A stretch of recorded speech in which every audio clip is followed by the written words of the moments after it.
Who's ready, Bills Mafia? It's the Bills Squad, sponsored by Game Time.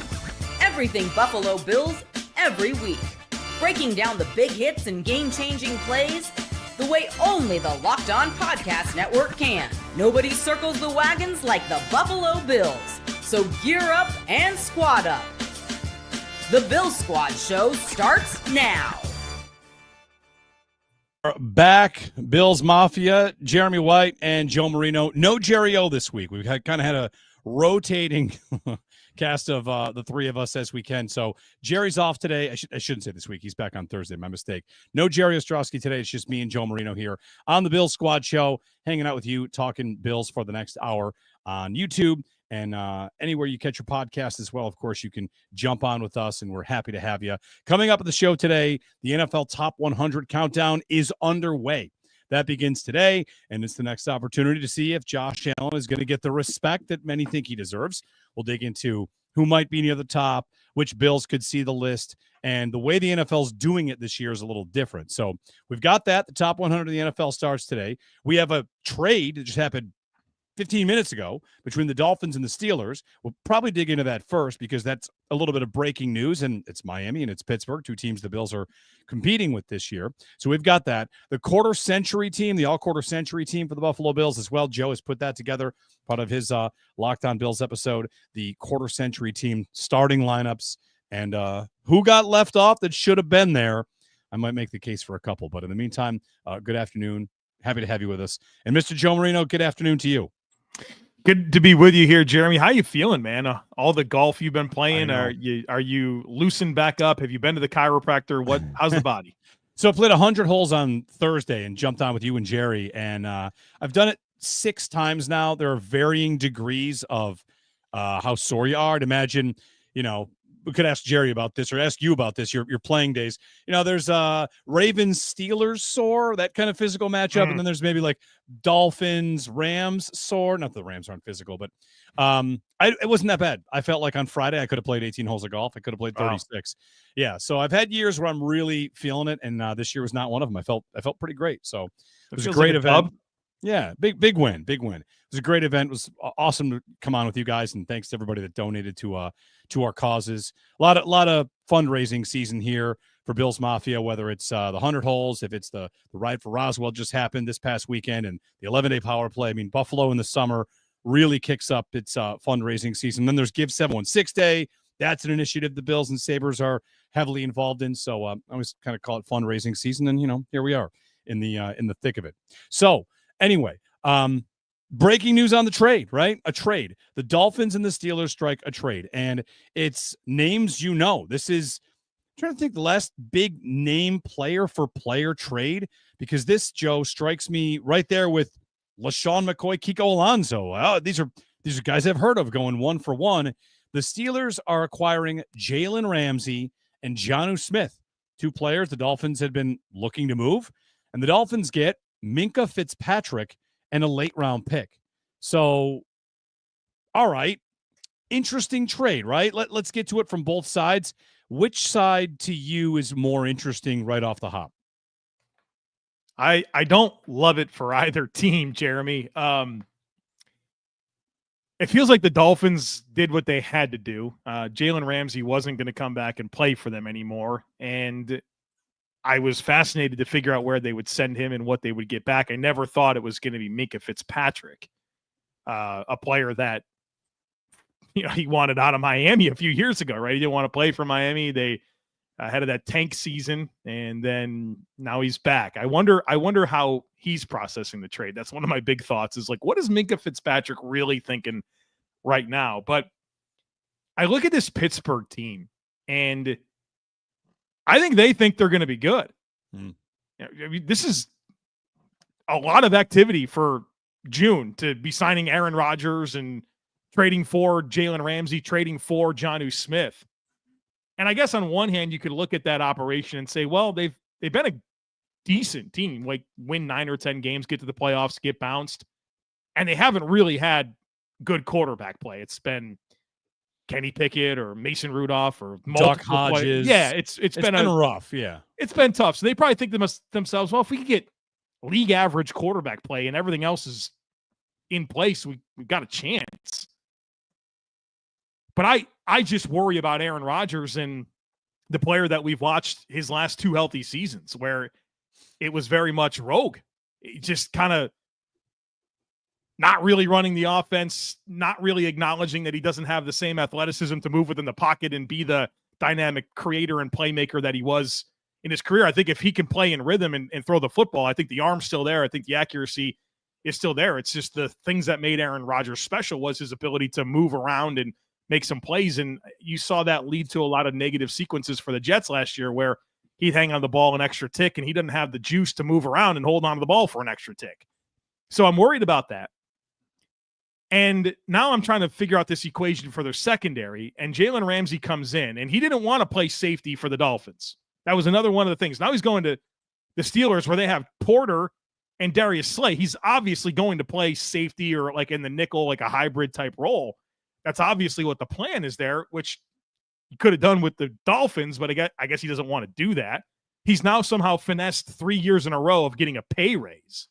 Now, I definitely think he falls into the paycheck guy type player mindset. And I think that's, you can't have too many of those players. I think that'll hurt you, but obviously he's had some success. He won the Super Bowl with the Rams.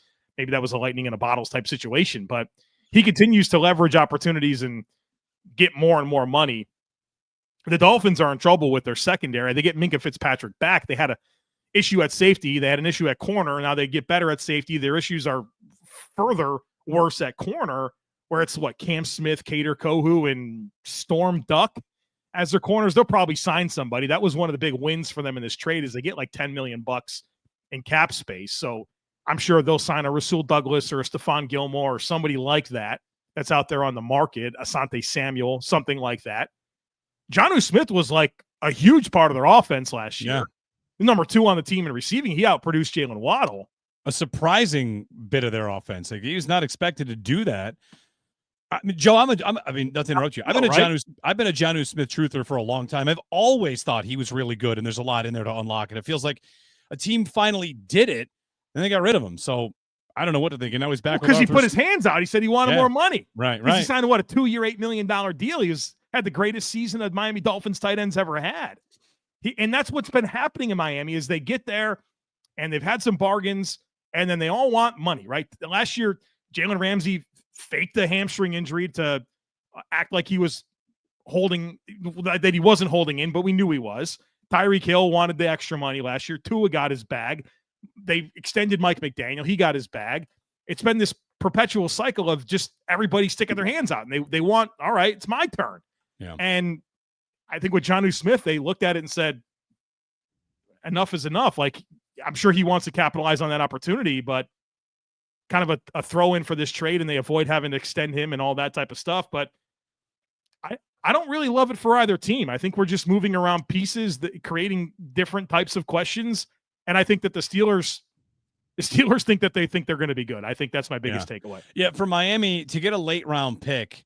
Okay. I mean, Mike McDaniel probably needs a winning season to keep a job, or a playoff win maybe to keep a job. You never know. That owner, I mean, he fired Brian Flores, who had winning seasons, but not a playoff spot. So then kind of stuck there. So that's where, for Miami, they must think it's addition by subtraction, a very famous phrase, right? Like, hey, these two go out, Minkah Fitzpatrick comes back, and it's a late round pick that's not going to help us.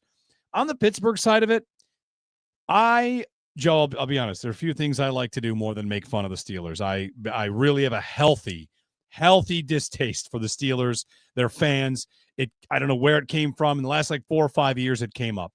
And I want them to be bad, or I might want them to be just what they always are.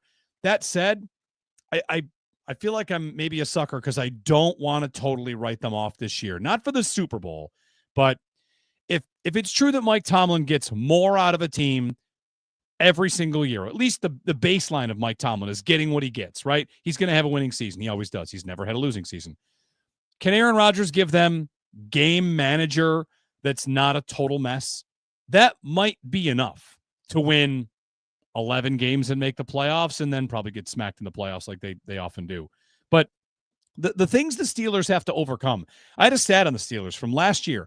Last year, Joe, the Steelers on their opening drives scored 0 touchdowns. Wow. 0.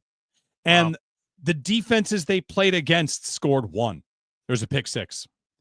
So how about that? Like, that's where you're coming from. If you're a Steelers fan, that team had a respectable competitive season, and it was being -1 in touchdowns on the opening drives. So I just feel like if you give Tomlin some semblance of reasonable quarterback play, they're going to be competitive. Their schedule's tough. Their defense has talent. I don't know what to do with it because I want to make fun of them, but I feel like I don't want to totally write them off.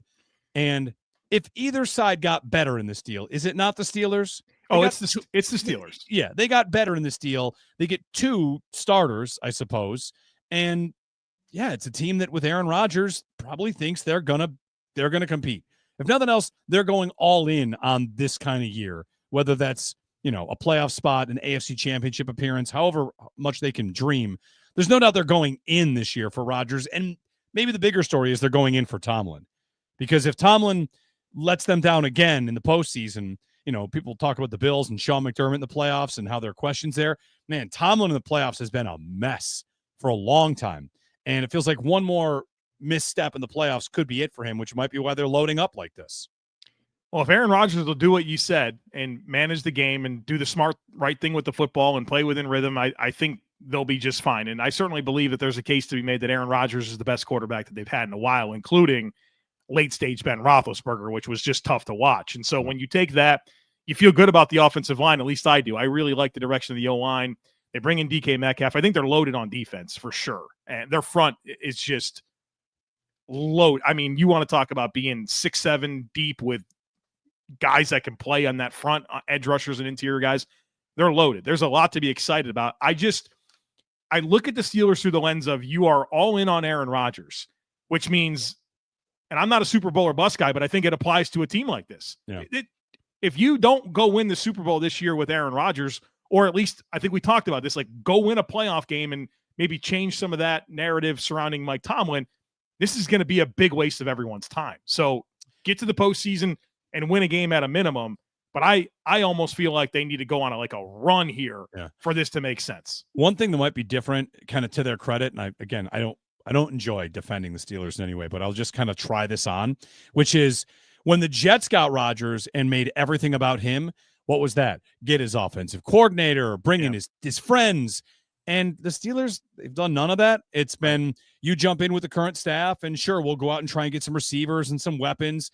But it doesn't feel like, outside of letting him make them wait, that they kind of bent over backward. But nothing else has been about, kowtowing or placating to Rodgers in any way. And I think that's one way it could go a little different from them than it did the Jets. Well, if Aaron Rodgers was not going to show up to the voluntary portion of the offseason, then being willing to let him to meet his demands of letting him wait, I think is the right move. The last thing they needed to do was sign Aaron Rodgers and then him not be there for the voluntary portion of the offseason. I think that would have been a disaster. So I think they played it the way they had to, but signing Aaron Rodgers is also optional. And now I understand, you really want to roll with Mason Rudolph with a remainder of team that's absolutely playoff caliber. Well, that's a choice. Yeah. Right. I mean, did you certainly didn't want to go back to Russell Wilson. Maybe just sticking with Justin Fields was probably the higher upside play. But maybe Justin Fields said, you know what? I had this team in a decent spot. You benched me for Russell Wilson. I'm going to go play for someone else. It's year one with what's going on in the Jets. And I think he probably made a good choice for himself. But the whole point is that Aaron Rodgers, you don't have to sign up for that. And now there's a burden here to position yourself to maximize what you can get out of Aaron Rodgers. And I think this trade helps. They're a better football team with what they have right now. It's just, what do they need to accomplish for this to be something that we look back and say, you know what, that was the right move? The Bills are going to play both these teams, so they were going to see all these players. Is Minkah Fitzpatrick anything to you about in the division? That's the player they'll play twice now instead of once. Jonnu Smith and Jalen Ramsey go to the Steelers. So here's Miami, who you'll see twice. You'll see kind of early in the year a review of Minkah Fitzpatrick as a player. I feel like in Pittsburgh, he's a name guy, but there's just been a little bit of it's not always all there the way people might want it to be. You had a good conversation with Chris Carter, host of Locked On Steelers, a few years ago, and we talked about Minkah Fitzpatrick. And part of what Chris said that I never really thought of is when you have a player that's versatile like Minkah Fitzpatrick, that's often injured and maybe not like missing games or missing a lot of practice time. He felt like that complicated some things for the defense and led to some coverage assignments that were busted. And he felt like maybe because they tried to play him in so many different spots and then he wasn't always available. And it made it more difficult when he wasn't in the lineup. But he is, to me, Minkah Fitzpatrick is a do-everything safety that can play in deep alignments, can play a lot of man coverage from the slot. He can play low and tackle.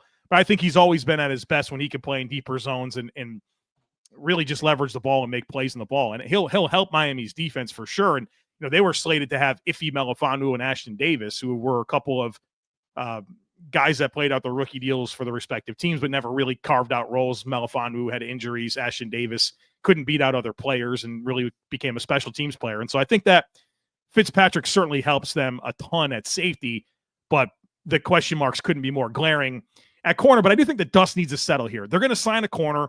They're going to sign a tight end, right? They're going to get other players. We got to see how the dust settles here. But yeah, for Miami, it does feel like in a what feels like a make or break year for Mike McDaniel, he's going to have to coach above his talent, and we'll see if he can do that. Jeremy and Joe today here on the Bill Squad Show. When we get back, the NFL Top 100 is about to roll. We've seen the first two names, and that's something that's new about this year. So we'll tell you the new format. I'll tell you what I really like about the NFL Top 100 as compared to the other lists. And, of course, the biggest question, where will Josh Allen land? It's all coming up here on the Bill Squad Show.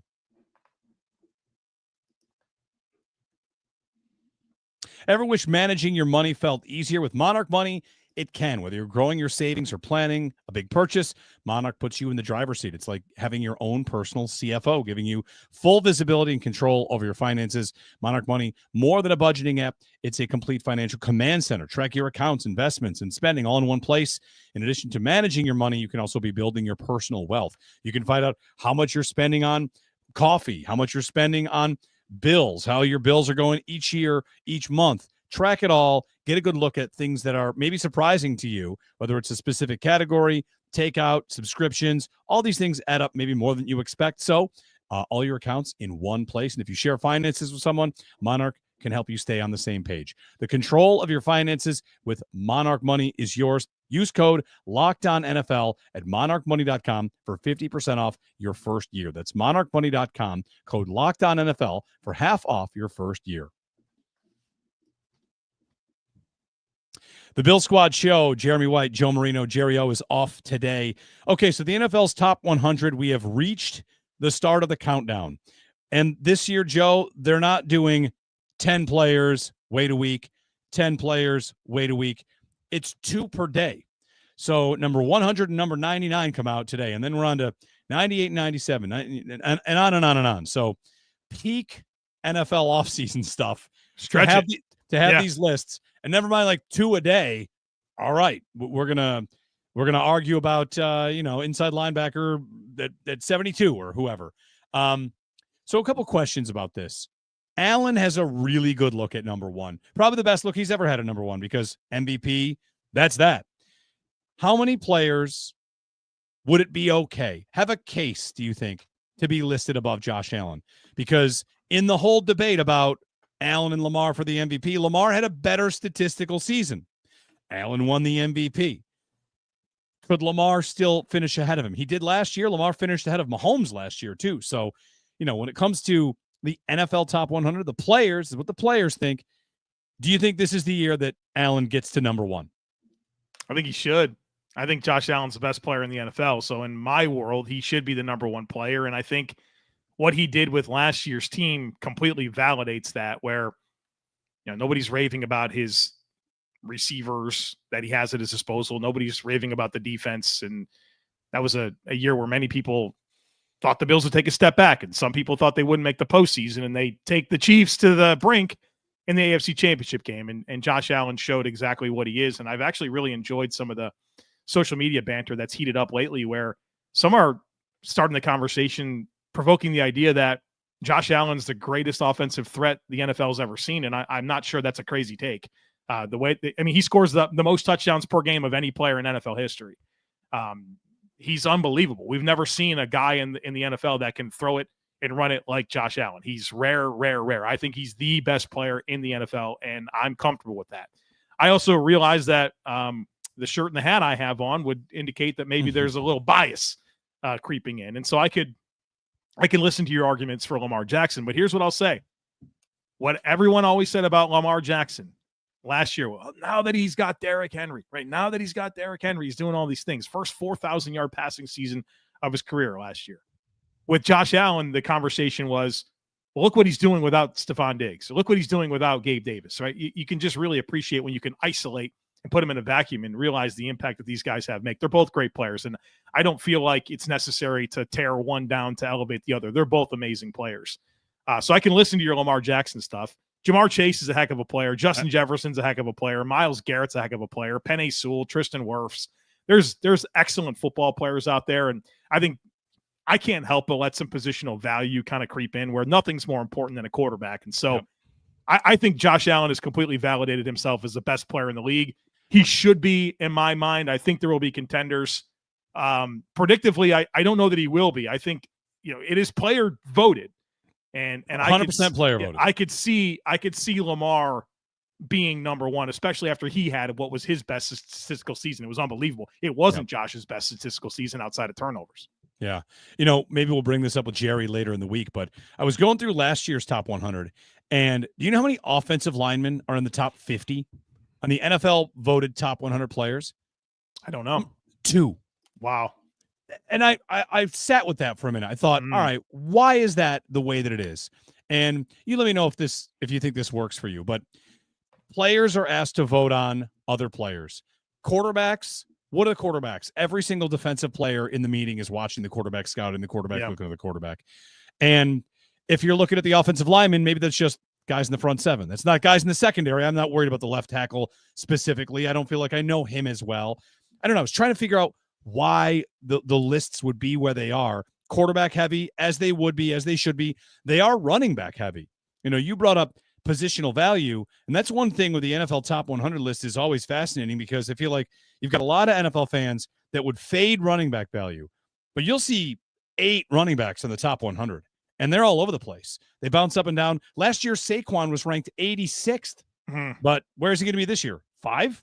They'll be top 10. Yeah. They'll put him pretty high. So it is one of the things I find interesting about this list is that positional value has to be kind of put aside because we would all say offensive linemen are way more important than being, 2 in the top 50. Well, I did my own personal top 100 ballot for the one that's coming out for Locked On, and I have 3 offensive linemen in my top 14. So good. I respect the trenches. Is it Trent Williams and Sewell? And am I 2 for 2 so far? I don't have Trent Williams. Trent Williams is in my top 100. He's not one of the 3 in the top 14. 15. Yeah. Okay, 3 in the top 15. Penei Sewell, is it? Oh, geez, I'm trying to think of who was on last year's top. Like Lane Johnson was pretty high up there. That's right. He's 14 or 13. He's number 14 for me. Yes. Okay, and then who's the other?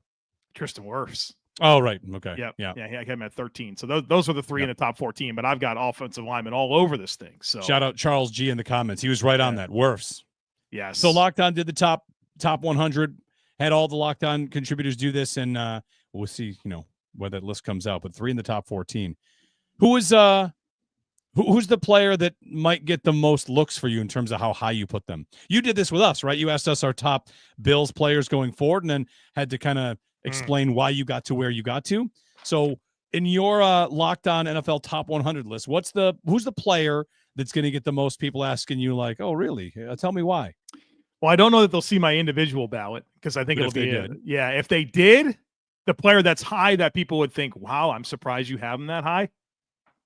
Oh boy. I feel like at the top is really normal names. I have Trey Hendrickson as the number 9 player in the league. Okay. I think that's a good answer.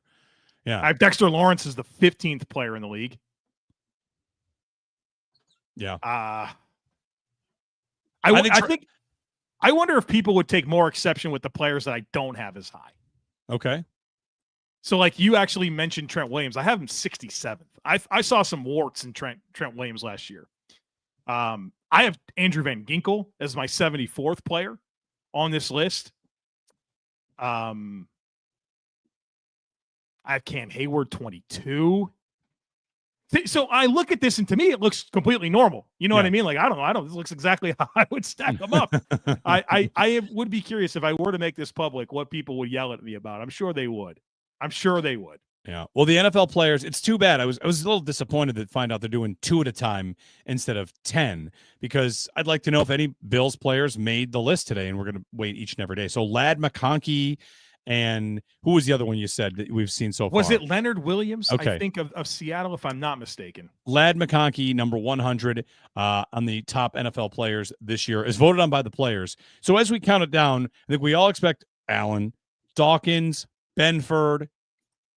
I wonder about a guy like Shakir. I wonder if he could get enough love to slip in there late, a really good slot receiver.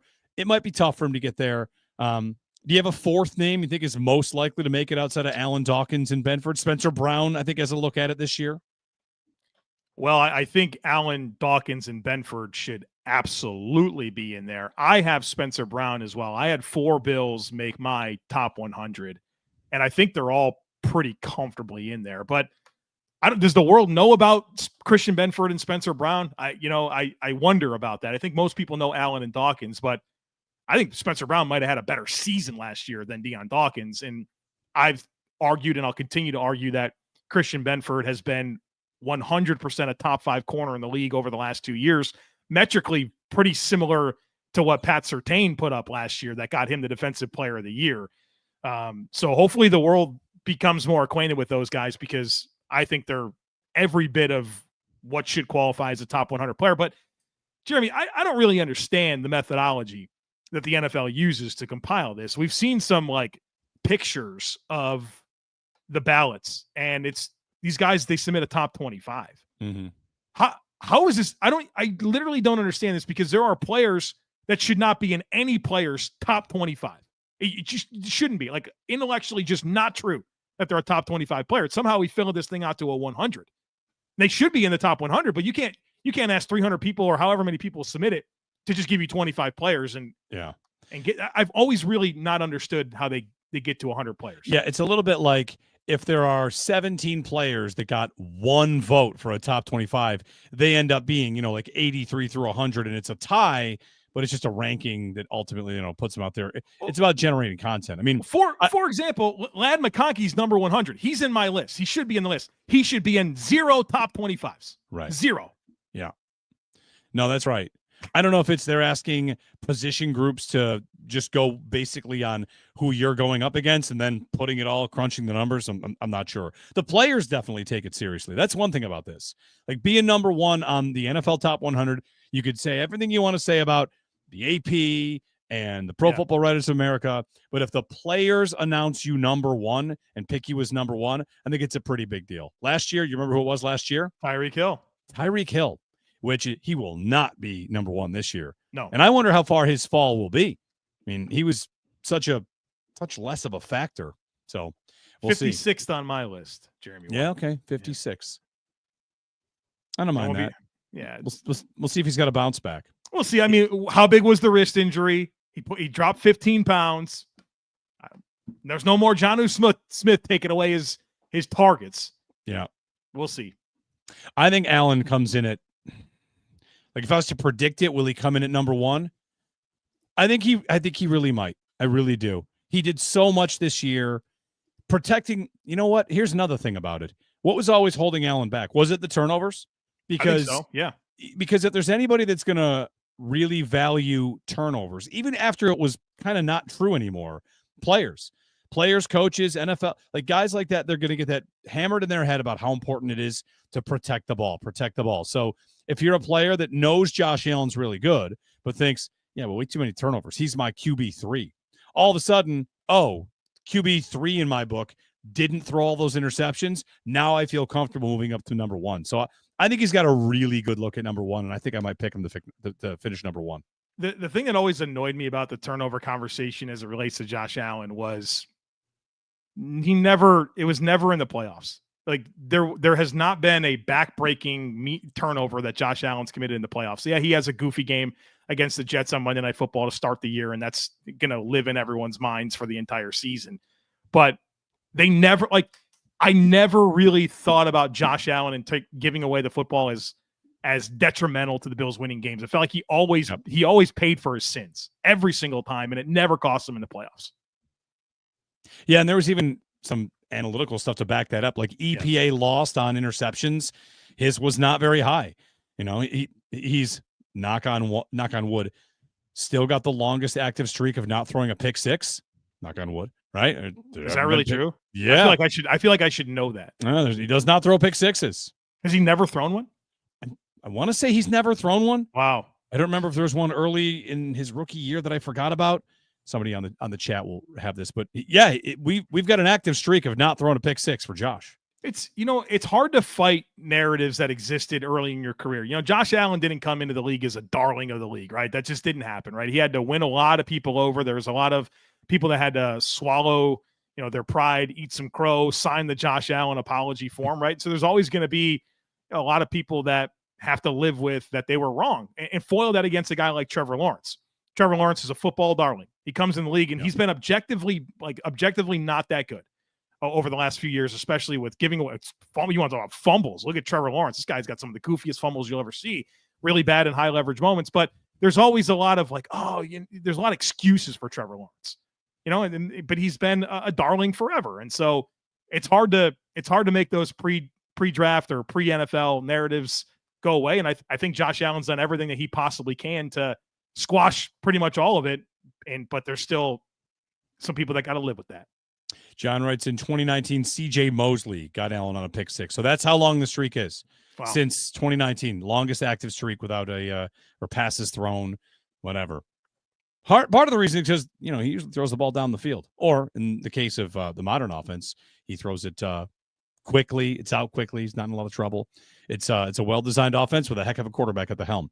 All right, speaking of heck of a quarterback, Joe has put together, Joe Marino, his Bills all-quarter century team as part of the Locked On Project. So we're going to dig into that. It's going to be fun. Remember some guys, the last 25 years, starting offense, starting defense. We will dip into that, get your thoughts on it as well. Coming up next on the Bill Squad Show.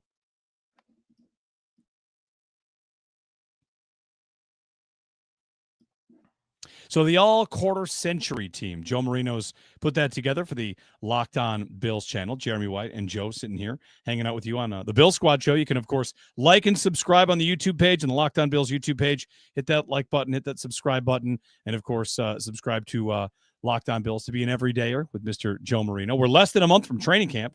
I mean, tomorrow's July 1st, so it'll be upon us any day now. And, Joe, you did the all-quarter century team for the Buffalo Bills, starting offense, starting defense. Got him here. We'll let the chat get a look, chew on it, and see where you may or may not have missed. We'll start with the offense. So Josh Allen at quarterback, not controversial. Right. The easiest one. And then at running back, Fred. Okay. Feel like you could have some arguments here about other running backs in the mix. LaShawn McCoy, Travis Henry, I think would be the two that you would invoke. Would you do their careers as Bills or anybody that played for the Bills? Because is Marshawn Lynch a conversation here? No, I focus completely on what they did with the Buffalo Bills with no regard for anything else. Okay. Well, Marshawn was good, but Fred's around for a long time. Fred was good, even though they kept drafting guys like Marshawn and CJ Spiller and over again. So Fred Jackson, we remember him well. Is he still underrated? Maybe. I mean, he's third all-time for the franchise in rushing yards behind Thurman Thomas and O.J. Simpson. That's got to mean something. He also, I think he 8 seasons, his last 8 seasons, he averaged over 1,000 yards from scrimmage, had the 1,000-yard rushing season combined with a 1,000-yard kick return season, the first player in franchise history to do that. And I think when you look at kind of like a dark era of Bills football, you were proud to have Fred Jackson on the team. Yeah. So he was the choice for me. I mean, you had LaShawn McCoy in his 3 seasons in Buffalo, averaged over 1,300 yards, had 3 Pro Bowls. Like he was maybe a higher impact player, but for a shorter amount of time. So he was my honorable mention at running back. But I had to go with Fred, who I think was more defining of the position over the last 25 years than LaShawn McCoy. Fred Jackson at running back. Tight end, Dawson Knox. Yeah. Was this close at all? I mean, who No. else is it? Scott Chandler. Yes. Scott Chandler. And I know that Dawson Knox is not a premier NFL tight end, but he's third all-time for the Bills in receiving yards among tight ends. He's second in receiving touchdowns, 2 away from Pete Metzelaars for being the highest amount of receiving touchdowns for a tight end for the Bills. He's also number 2 all-time in playoff receiving touchdowns, period. Andre Reed had 9. Dawson Knox has 6. So, yeah, I'm going to stiff arm Scott Chandler and lean into Dawson Knox, where he still provides a lot of value to the Bills. I mean, it's not a lot of receiving production, but he's a good player that, I mean, even probably has more longevity than Scott Chandler, who was the only other name that I consider. Maybe Charles Clay had a couple of good years, but it is Dawson Knox, and hopefully in a few years it'll be Dalton Kincaid. And the Bills clearly value him. They extended him early. Some Bills fans kind of look at that and think it was too early and too much, but that speaks to what they think about him. So him, I don't know. I think Knox is a Bill for life. I do. Yeah? I do. Yep.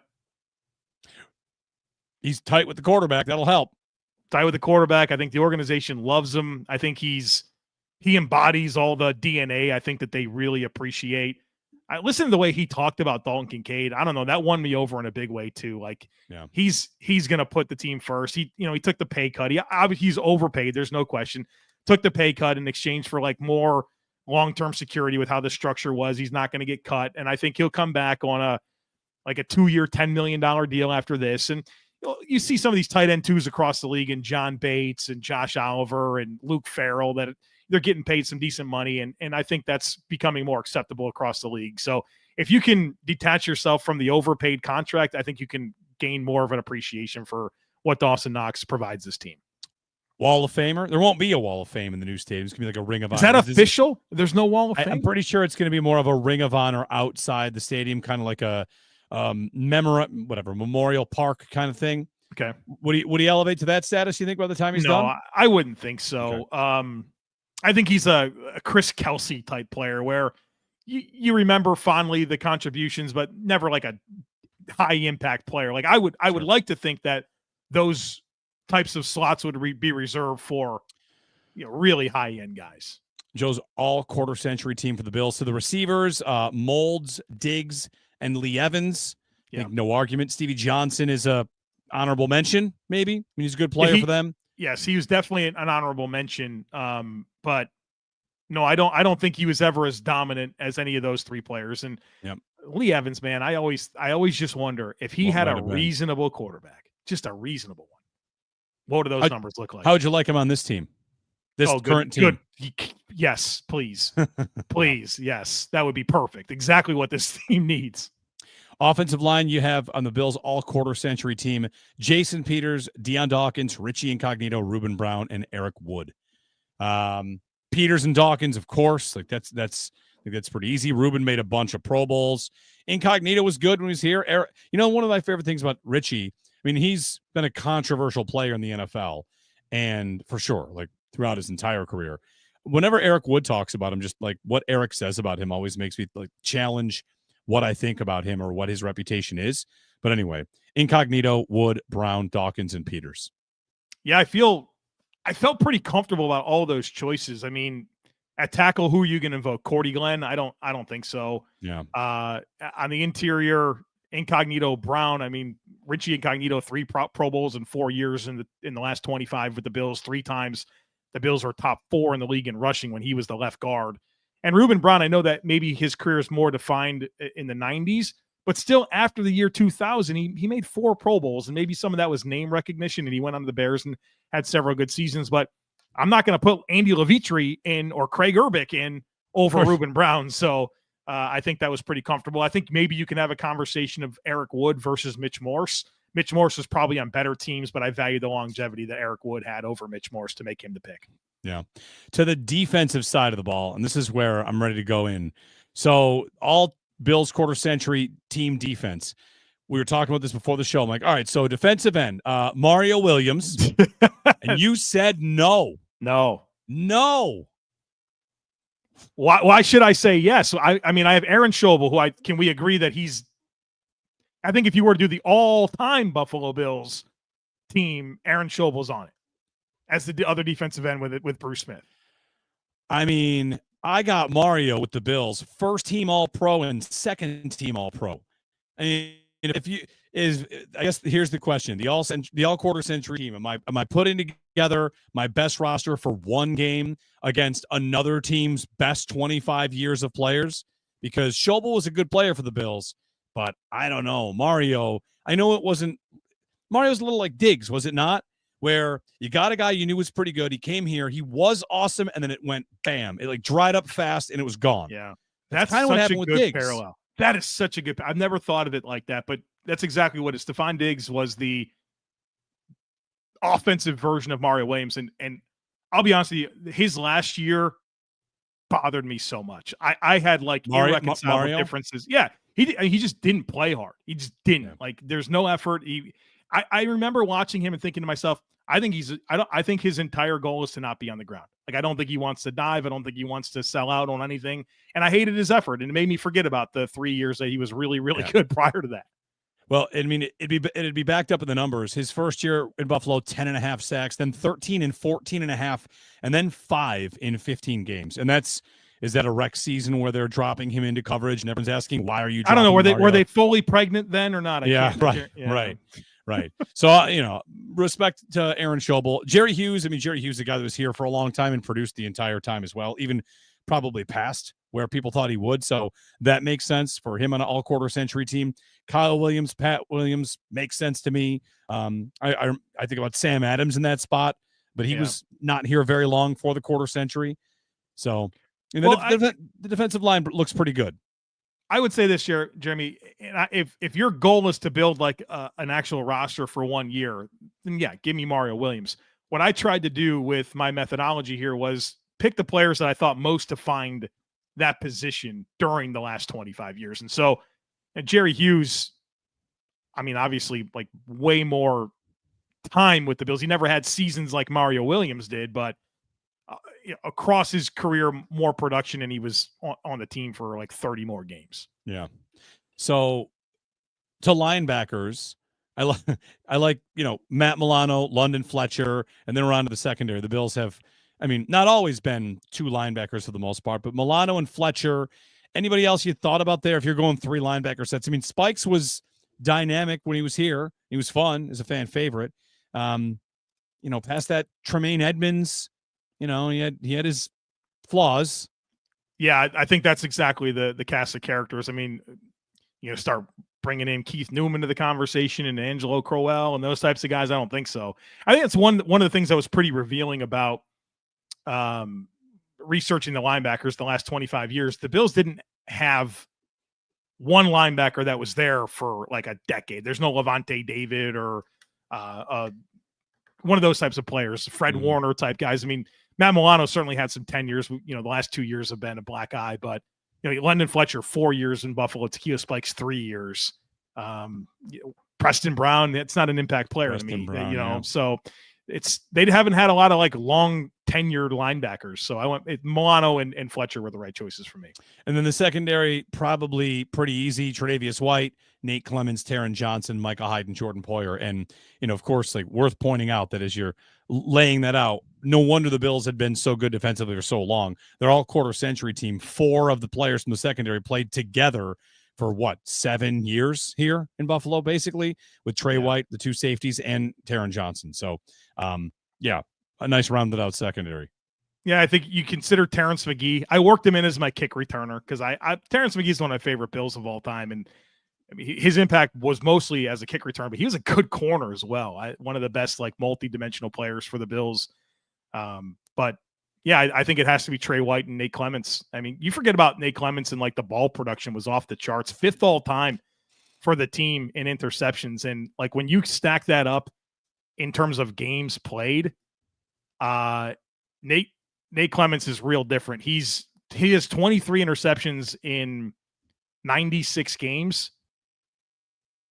By comparison, like other players that had 20 plus interceptions for the Bills played 99 or like way into the hundreds, 178 games, 151 games, 128 games. So what he did in a short period of time was pretty special. And you forget, like Nate Clements went on and He was good for the Bengals. He was good for the Niners as well. That guy had a really good 12-year career in the NFL. I wonder if we could, off the top of our heads, I've got a comment here from Buffalo Live about Gilmore. The Bills all quarter, they went somewhere else and were awesome team. I mean, Gilmore was really good when he was here, but he kind of raised his name to another level with New England, right? Like that sounds like a good podcast idea. Jeremy, I'll write that down. There you go. Who are the guys that left for greener pastures and it did get greener for them? Marshawn Lynch. That's Marshawn Lynch. Jason Peters. Mm-hmm. Stephon Gilmore is a good call out. There aren't many quarterbacks. Fitz, I mean, you could say Fitz, he left Buffalo and got a bunch more jobs and had a 30-touchdown season with the Jets, but, he still likes Buffalo more. So maybe not a full team. Jason Peters, of course. But I think about a lot of guys that left and didn't do anything. Stevie Johnson was a nothing burger in his other stops. So Jonas Jennings was like a big free agent signing. He didn't do anything. Demetrius Bell was a flop. Grant Jabari Greer. Super Bowl pick six. Speaking of pick sixes, man. Yeah, Jabari Greer's a good one here. Anyway, so the quarter century team, the episode coming out on the Locked On Bills channel. It's Jeremy and Joe here on the Bills Squad Show. We'll get a break in, get some of your comments and questions. Fire off whatever you got for us. We'll mix it in. Hit like, hit subscribe, then type in a question. We've got a couple saved up to get to, and we'll close out with your comments here on the Bills Squad Show.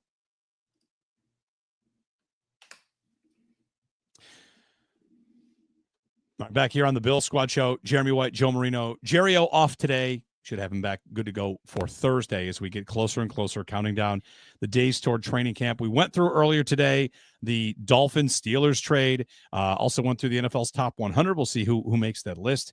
And on to comments and questions, anything you want to throw our way. Happy to answer some of these. We started out asking, predict, where do you think Allen will land in the NFL's top 100? And Allen wrote in, the players will put Lamar number 1, no doubt in my mind, then probably Saquon. Allen has 50-50 being the top 10 or top 5. I think Allen is a 100% chance of being in the top 5. 100%. I'll be shocked doesn't go far enough. On the year he just had, he caught a touchdown lateral and dove into the end zone in prime time.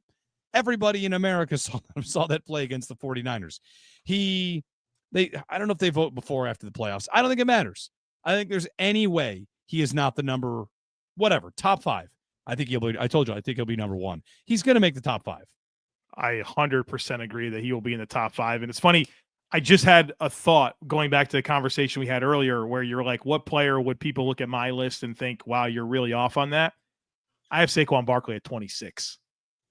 And you're over here thinking, man, he's probably going to go in the top 5 or top 10. I think predictably he will. I have him at 26, and it's not because he's a running back. I have plenty of running backs in my top 100. I think that Saquon Barkley benefited from that infrastructure, and I think that Barkley's very much a feast or famine back where he kind of searches for those big plays. I think he's been doing it since he's at Penn State. And obviously it works with that offensive line and that passing game infrastructure, but let's not act like everything didn't happen with the Giants didn't happen, right? I agree. How many running backs before Barkley did you have? Oh, he's the first one. Okay. Yeah, he's the first one. Actually, Jahmyr Gibbs is my number 2. James Cook likely to make the top 100, the NFL's top 100? I think so. Running backs make it, and just by looking at the numbers of that, let's say 7 running backs are going to make the top 100. Can you find 7 that the players put ahead of James Cook? You might. It's Barkley, Henry, Josh Jacobs, McCaffrey, Gibbs, Jonathan Taylor. Okay. I have 6. Bijan Robinson. Yeah. My 6 in my top 100 are Barkley, Gibbs, Derrick Henry, Bijan Robinson, Josh Jacobs, Jonathan Taylor, Tony Pollard. I have 7. 7 running backs. Man, people think I don't like running backs. Imagine that. 7 of them. Tony Pollard, huh? I think he's a baller, man. He's had 1,300 yards the last 3 years. He's a good football player. I absolutely loved him in Dallas. But to make the point here, do you know, I got a running back that made last year's top 100, and it's, to me, the formula for Cook making the top 100 this year. So last year's NFL top 100, it's McCaffrey, Derrick Henry, this player X, I'm going to have you guess it, Kyron Williams, and Saquon Barkley. Who finished 60th on the NFL's top 100 players last year that I think is James Cook's window into making it this year? my jaw's on the floor because I'm thinking about Kyron Williams is really the 60th player. Kyron Williams 78. Wow. This guy's going to blow you away that this guy got to number 60. I think it will. But it's about you got to guess? Well, I know it's not going to be a normal choice, so my That's head right. is spinning. He went from unranked to number 60, and it came on a big year. Brandon writes in Achan. It's not Achan, but that's is it Mostert? It's Mostert. He had 20 touchdowns or whatever. Yeah. Everyone forgot about all the fumbles, but yeah. He had 1,100 yards and 18 touchdowns. And is that not kind of Cook's path to getting to the top 100? A big yardage season, a bunch of touchdowns, a bunch of big long ones. I'm just saying. I would not be surprised if James Cook's on the top 100, and boy, would he love that. Yeah. He would. It probably wouldn't do anything for him, as far as the Bills are concerned, but, Charles writes in on the players you would be okay with being over top of Josh Allen in the rankings. Myles Garrett, the only player I can think of that I'd be okay. Allen's 2, Garrett's 1. All right, fine, respect. Hat tip. I feel like if you're leaving the quarterback position aside, there are a handful of players you just all right, fine. I think that player that is better. That's fine. So I think Myles Garrett's the best defensive player in the league, but I don't know. I have a hard time foiling that against Josh Allen and what he does at the quarterback position. But I think Myles Garrett should be in the top 5. Steven writes in, Charles again, Spencer Brown should be. I don't think he will. Here's one from AC from crossover conversation. You can pick one from their prime for the current Bills team, Lee Evans or Mario Williams. Who do you pick? Well, I think you're picking Lee Evans and I'm picking Mario Williams, right? I mean, I feel like I'm supposed to pick Lee Evans. Would you though? Like, honestly, I don't think there's a wrong answer. I don't think I would. I think prime Mario he was a force. And who are the Bills replacing if Evans is on the team? Is it Josh Palmer? Like he jumps in to be what Josh Palmer is supposed to be. And Mario jumps in to be what we hope Joey Bosa can be. Yeah, well, but here's the thing. Lee Evans would offer verticality that is dreamy for this passing game. For sure. I mean, you don't think Palmer will give them that or more will give Evans just gives it so much more if you're available. I think Lee Evans, I remember watching the Bills in that day and age and loving whenever the graphics came up where it was like most 50-yard touchdowns over the last 3 years. And it's like Lee Evans, like, yeah, we got something here, right? Lee Evans, and he's catching them for what? JP Losman? Oh, all the time. Yeah, I'd be real. Losman. The 283 yarders in the first quarter against Houston. We'll never forget that. The idea of that type of field stretcher with Josh Allen, I've always said this, like if you were to take Marvin Harrison and put him on the Bills and put Lee Evans on the Colts, are they thought of exactly how the opposite is? Like, would Marvin Harrison just be Lee Evans and Lee Evans would be Marvin Harrison if the roles were reversed? That's a high bar, but you might be right about it. I mean, when I think about Evans, you said like the 2 83-yard touchdowns. I was at the game in Arizona where Trent Edwards got knocked out and Losman goes in. And the only positive play that entire day is they got walloped by an Arizona team with Kurt Warner, I think, at quarterback, was JP ripping a deep one to Evans over the top. It was pretty great. One of those ones where you're at the stadium, you can see him throw it, and you look, and you see Evans it's the touchdown before he even catches it. One other news note around the NFL. So the Browns are looking to get a new stadium, and I just saw that there's state budget. There's also lawsuits, a bunch of stuff happening, Joe. And I think it's kind of funny because anytime a new stadium comes out, you got the Mafia, Bills Mafia reacts one of two ways. If it's a dome, because the Browns look like they're going to go indoors. Brooks Park, I think is what it's called. Brooks Park, and indoors right by the airport. Big, huge palace, big indoor multi-use facility. And my thought on seeing that, if that goes forward, is good for Cleveland. That's fine. That makes me grateful the Bills are staying outside. Like Cleveland is buckling and going indoors. Great. I mean, if every team went indoors, I think the league would be a inferior product. We need to play some football outdoors. This is something I have arrived at in my more mature age, if I am mature. I used to be a dome. And I think I'm more likely to want a dome if it was 89 degrees all the time, not to protect me from 5 degrees. That's my own personal. I'd want a dome if I lived in Miami. I'd want shade in Miami, but I don't need it here.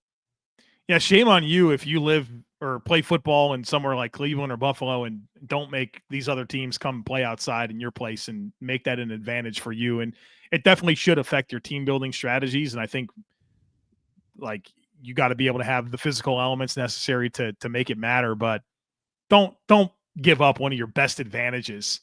And so I'm very happy that the Bills Stadium is open air. I am curious to see how this wind confusion thing works, right?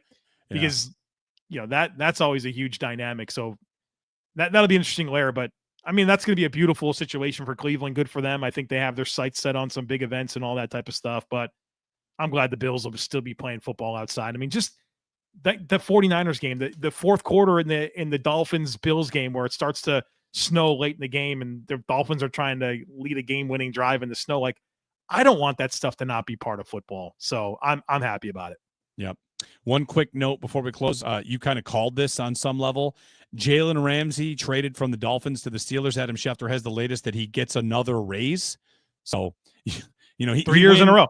In 3 years in a row, he gets another raise. It's a $1.6 million raise, 1.5 this year, up to 26.6 this year. So, he gets on the move and he gets money in the process. He's like Kirk Cousins, right? The guy that's all pro at getting the bag. Ramsey's been good at that for quite some time now. Yeah, honestly, he's real good at that. There's no doubt about it. And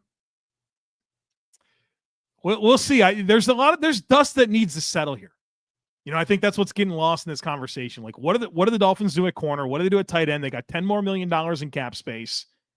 I'm interested to see how this comes together because it does feel like an important year for that entire leadership situation. And I think they're kind of forced to make some of these moves, but if they turn around and they trade for Luke Musgrave or they trade for Michael Mayer and they sign Stephon Gilmore, you might think, oh, wow. Yeah. Yes. When do you see what happens? But there's things that are going to happen. It's late in the game to do that. We'll see if they do. All right. That's it for us. Thanks for watching, commenting, hit like and subscribe on our YouTube channel. Join us every Monday and Thursday. Schedule might get changed a little bit the coming weeks as we actually get into training camp and decide when we can do this. But twice weekly, we'll be with you. Jerry O is back on Thursday, and we'll be chatting at that point. Until then, cheers and go Bills. Go Bills.